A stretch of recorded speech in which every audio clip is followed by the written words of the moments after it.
Students, in continuation of our chapter biotechnology principles and processes, today our topic is gel electrophoresis. Gel electrophoresis technique में हम DNA के fragments को isolate करते हैं। ये technique develop की थी टिज़िलियस ने 1937 में।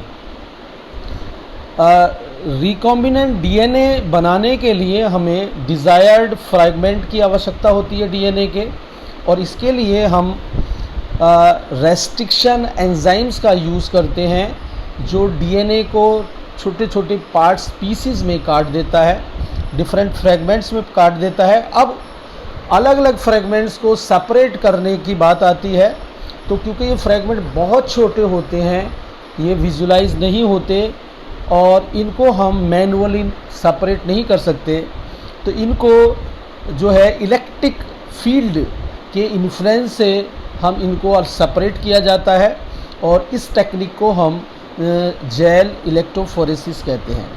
तो जेल इलेक्ट्रोफोरेसिस की definition, it is a technique of separation of molecules such as DNA और आरएनए और protein on the basis of their size under the influence of an electric field. अब क्योंकि डीएनए जो है वो नेगेटिवली चार्ज होता है, और जब हम इलेक्ट्रिसिटी पास कराते हैं मैट्रिक्स में जेल मीडियम में, तब नेगेटिवली चार्ज डीएनए मूव करता है टुवर्ड्स द एनोड।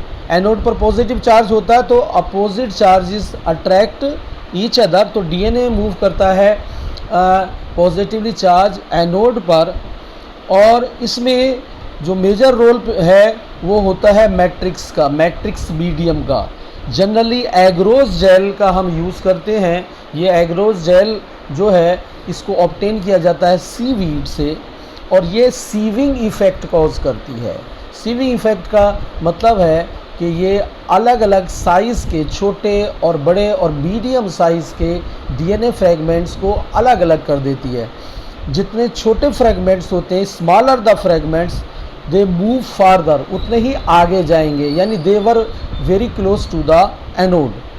तो इलेक्ट्रिसिटी के इन्फ्लुएंस से डीएनए के फ्रैगमेंट्स अलग अलग हो जाते हैं, लेकिन क्योंकि ये फ्रैगमेंट्स बहुत छोटे होते हैं, they are very very small, these fragments are not visible, हम इनको नेकेड आइज से नहीं देखते।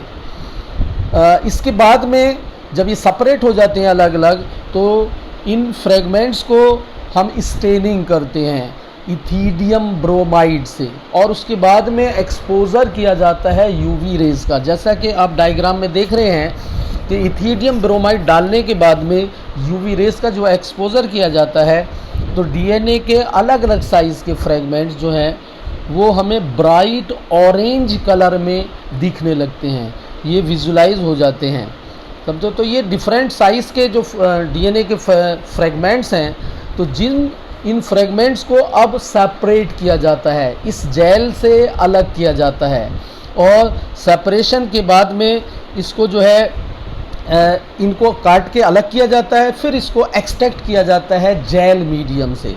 तो डिज़ायर्ड फ्रैगमेंट को जेल मीडियम से अलग करना, निकालना, काटना, इसको हम कहते हैं इल्यूशन।